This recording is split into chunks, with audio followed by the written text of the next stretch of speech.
Vi vil gerne forklare om det musiske begreb, den tonale kadence, men for at forstå det, vil vi først fortælle om intervaller og sammenhæng mellem akkorder. Vi starter med et lille lydeksempel.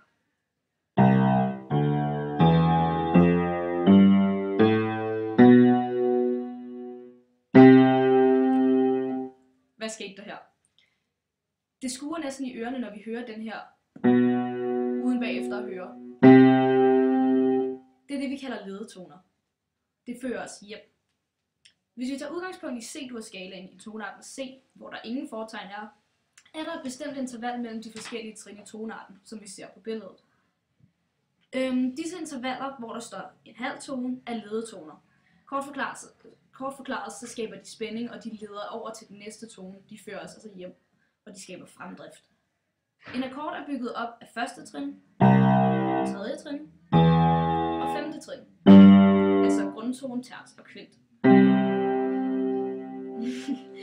I en normal akkord er intervallet fra grundtone til kvint det samme, men intervallerne fra grundtone til terts og fra terts til kvint bestemmer, om akkorden er dur eller mol. Er intervallet 2 hele trin plus halvandet trin, er det en dur-akkord, og er intervallet halvandet trin plus 2 hele trin, er det en mol-akkord. Så at sige, dur er glad, og mol er ked af det. For at komme lidt nærmere forklaring på, hvad en tonale kadence egentlig er vi også nødt til at se på kvintcirklen. En kvintcirkel er, som vi ser på det her billede, en cirkel, hvor der er indskrevet 12 forskellige akkorder. Afstanden mellem de her akkorder, når man går mod uret, er en kvint, som også gør, at cirklen hedder en kvintcirkel.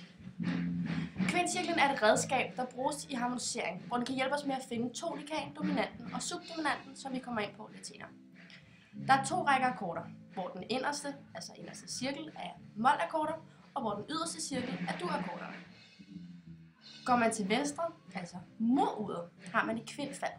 Et kvintfald er, når grundtonen i den akkord, man tager udgangspunkt i, er kvinten i en akkord til venstre for i kvintcirklen. For eksempel, hvis man tager udgangspunkt i akkorden C, ligesom før, er tonerne i akkorden C, E og G. Akkorden til venstre for er F med tonerne F, A og C. Grundtonen i C-akkorden er altså kvinten i F-akkorden. Ja. Nu kan vi forklare den tonale kadence. Inden for musik er der også det, der hedder funktionsharmonik, som man bruges især når man skriver kendte popsange og ting som det.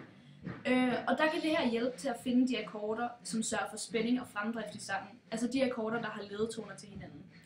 Den tonale kadence har forskellige trin, der siger noget om hvilken funktion de har, og hvad de gør for oplevelsen af hele nummeret. Tonika, som er startakkorden, er den akkord, som stemmer overens med tonarten. Tonika er altså i det her eksempel C-dur, hvis tonarten så er C-dur, er tonika ligesom vores musikalske hjem. Umiddelbart til venstre for tonika ligger så subdominanten. Subdominanten giver os en fornemmelse af et musikalsk ude.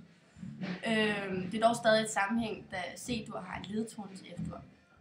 I C-dur vil C-dominanten være F-dur. Til højre for C-dur ligger dominanten. Og dominanten er den, der skaber spænding og leder til tonika på grund af ledetonen H til C-dur i akkorden C.